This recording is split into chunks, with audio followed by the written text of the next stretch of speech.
Headline News Harian Rakyat Sulsel hari ini, edisi 21 Juli 2023. Berita utama, soliditas beringin diuji. Soliditas Partai Golkar diuji setelah muncul wacana musyawarah luar biasa yang diajukan oleh sejumlah tokoh senior Partai Golkar. Adanya desakan Munaslup dikarenakan Ketua Umum Partai Golkar Airlangga Hartarto tak kunjung mendeklarasikan diri sebagai calon presiden sesuai rekomendasi Musyawarah Nasional 2019.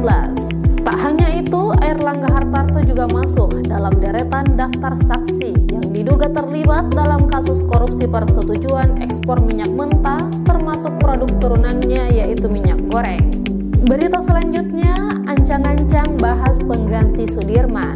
Masa jabatan Gubernur Sulawesi Selatan Andi Sudirman Sulaiman akan berakhir pada 5 September 2023. Sejumlah figur yang diancang-ancang sebagai pengganti kian bermunculan dengan latar belakang akademikus, pimpinan perguruan tinggi, bahkan dari TNI dan Polri.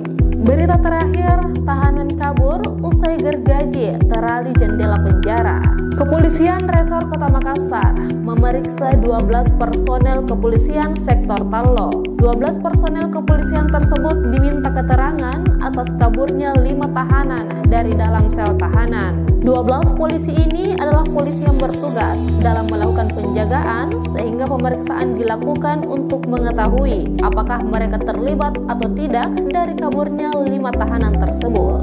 Demikian headline news hari ini. Untuk selengkapnya dapat Anda baca pada media cetak Harian Rakyat Sulsel atau mengunjungi website harianrakyatsulsel.co. Terima kasih, sampai jumpa dan selamat beraktivitas.